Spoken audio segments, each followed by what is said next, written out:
Hey everybody, a couple of thoughts on triple net properties. Most of what we do at the Peak Group is residential investing. We build new houses, we build fourplexes, sometimes bigger units, but it's almost always residential. As we continue to think about ways to generate profitable investments, I just did a video about our Burr program in Alabama. Our home office is in Dallas, Fort Worth, and this is a fantastic economy that continues to grow. It's almost become its own economy by itself. That happens when cities and metros get really, really big, like New York and Los Angeles.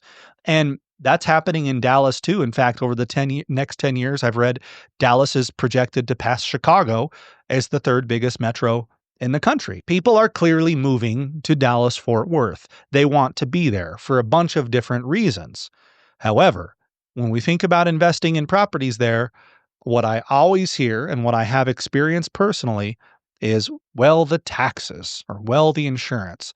And there's no doubt that that can be a problem, right? I would argue that a cap rate is a cap rate, right? We take our net operating income divided by our purchase price. If that cap rate's good for you, what do you care? Because the taxes are in there, right? So a cap rate is a cap rate. But it doesn't mean people don't get nervous about taxes and insurance sometimes, because they are higher in Texas. And if you don't live there, you don't benefit from the zero state income tax that they have in Texas, right? So we got to think about this.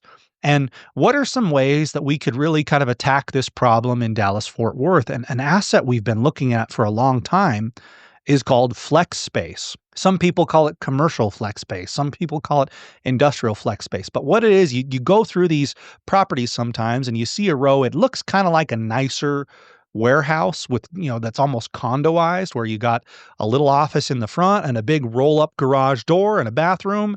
And it's flex, right? You build the shell out and the tenant makes it the rest of what they want it to be. And a great way to do these is through doing triple net. Triple net means that the tenant is responsible for the taxes, the insurance, and the maintenance.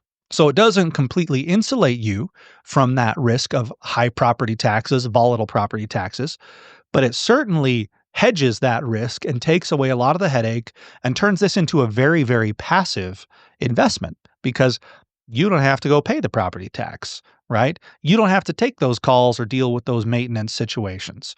But there's some things that are important to understand about triple net as we consider investing in it, because we've got a cool project in Weatherford, Texas, just outside of Fort Worth, where we've got these new flex space units coming online, where you can buy them at a 6.5 cap rate. You can reserve them now, and as the properties are completed and get rented and all that data comes in, the price adjusts to whatever that 6.5 cap rate is.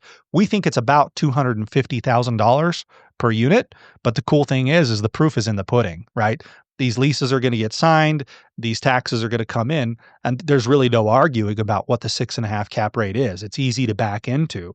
So you invest in that asset and you don't have to do anything. Now, I've had some questions about it, like, well, what if I want to, do a different property manager? We don't let that happen, because you have to have uniform maintenance contracts, right? You say the tenant's responsible for for maintenance, right? Well, what if the water heater goes out? Do you want them putting some kind of Band-Aid maintenance program on your property?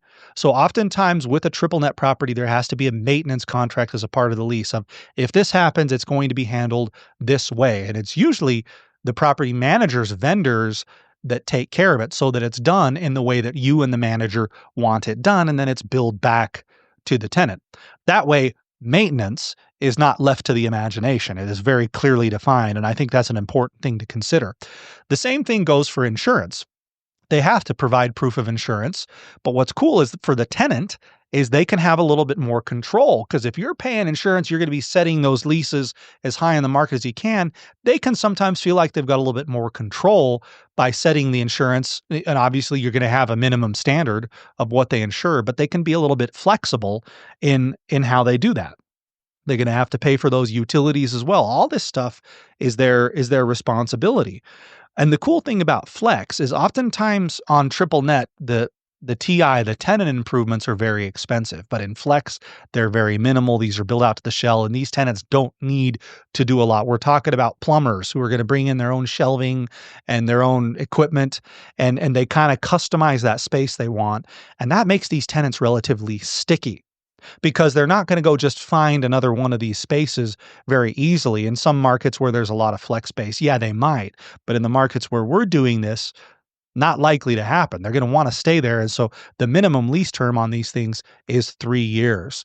So if you're looking to deploy capital into fee simple real estate that you own, you could buy one flex space unit. You could buy a whole building of 5 units. I've had investors do that as well. But it's very, very passive to where you're almost clipping a coupon. And that's the whole purpose of investing in triple net properties. And we hope you'll join us at the Peak Group.